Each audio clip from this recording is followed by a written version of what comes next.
Hello दोस्तों, आज का हमारा टॉपिक जो है हमारा ऋग्वेद है। ठीक है दोस्तों, आज का हमारा जो टॉपिक है, आज हम जिस टॉपिक पर डिस्कस करने वाले हैं उसे हम बोलते हैं ऋग्वेद। ऋग्वेद में क्या होता है, क्या नहीं होता है, क्या हम लोग को पूरा विस्तार से हम आप लोगों को बताने वाले हैं कि ऋग्वेद होता क्या है, इसमें कितने सूक्तियाँ, कितने श्लोक, कितने रचना आते हैं। ठीक है दोस्तों, इसको देख तो ऋग्वेद में यहाँ पर दिखाया गया है कि ऋग्वेद से ही अन्य तीनों वेदों की रचना हुई है। जो हमारा ऋग्वेद से तीनों जो यजुर्वेद, सामवेद होते हैं अर्थात तीनों वेद होती हैं, इन्हीं के थ्रू वो बनी हुई हैं। तो देखिए यहाँ पर दिया गया है ऋग्वेद, यजुर्वेद, सामवेद अर्थात चारों वेद हैं, जो अर्थात कि चार वेद हैं हमारे। चारों वेदों का इसको छोड़ मतलब यजुर्वेद को छोड़कर इस समय चारों वेद जो है इसी से उत्पन्न हुई हैं। ऋजुर्वेद देखिए पद्यांश में है, ये जो हमारा ऋजुर्वेद होता है, ये हमारा ऋजुर्वेद जो है इसे ये पद्यांश के अंतर्गत आता है। यजुर्वेद गद्य में आता है और सामवेद जो होता है गीतात्मक होता है।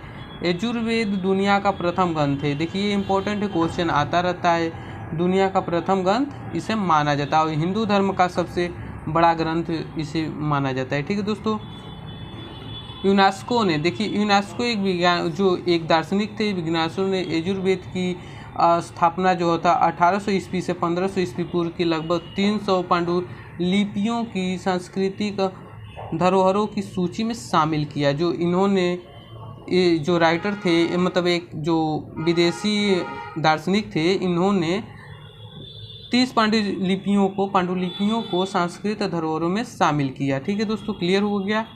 ऋजुर्वेद की रचना संभवतः वह जो संधव प्रदेश में हुई थी। इसका जो ऋजुर्वेद की परिभाषा, तो आइए ऋजुर्वेद की परिभाषा पहले देख लेते हैं। ऋजुर्वेद होता क्या, ऋजुर्वेद की परिभाषा। ठीक है दोस्तों, तो ऋग अर्थात स्थिति और ज्ञान। ठीक है दोस्तों, ये हमारा क्लियर हो गया। ऋग मतलब अर्थात स्थिति और ज्ञान।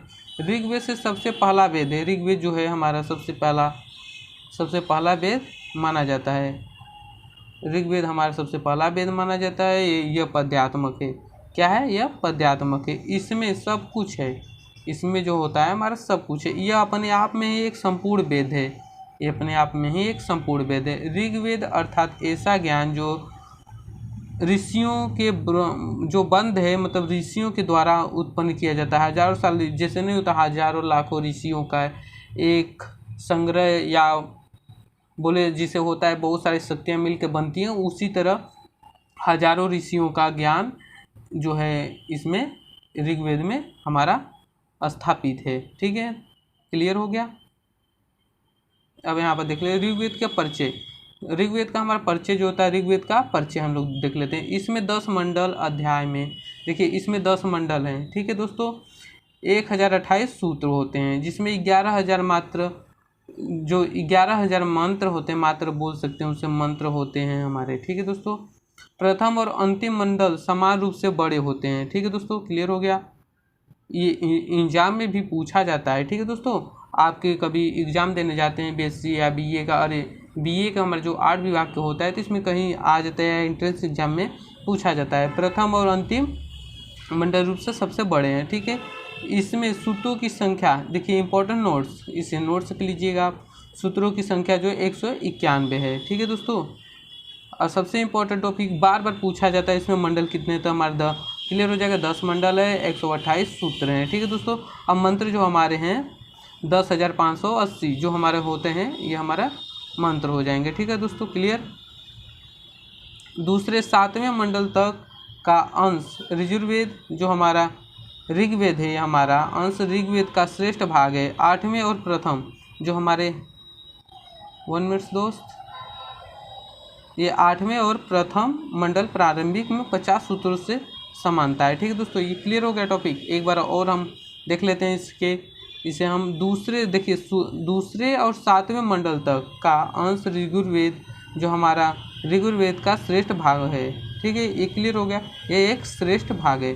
8वें और प्रथम देखिए टॉपिक पकड़िए, 8वें और प्रथम मंडल में प्रारंभिक 50 सूत्रों में समानता है।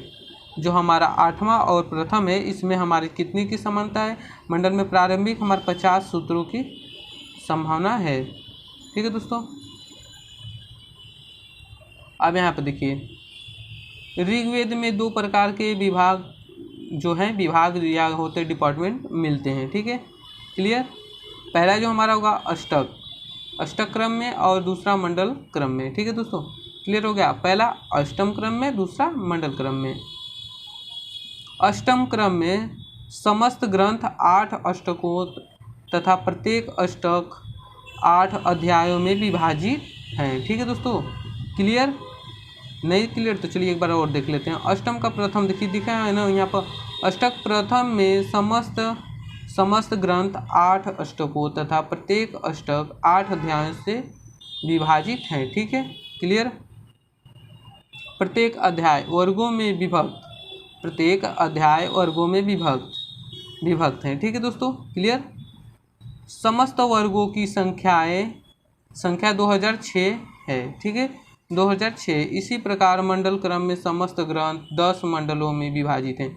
देखिए इंपॉर्टेंट फैक्ट्स जो हमारे हैं, समस्त ग्रंथ 10 मंडलों में विभाजित हैं, 10 मंडलों में हमारी विभाजित हैं।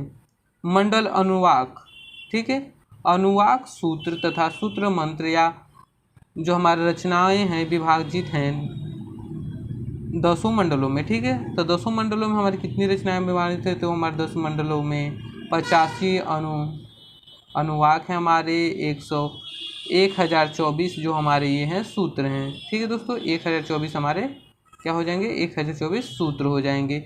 इनके अतिरिक्त 11 जो हमारी होती हैं बाल शिक्ष्य होती हैं, क्या 11 हमारी जो होती हैं ये बालखित से सूत्र हैं। और जो ऋग्वेद के समस्त सूत्रों में ऋचाओं में मंत्रों की संख्या जो होती है हमारी,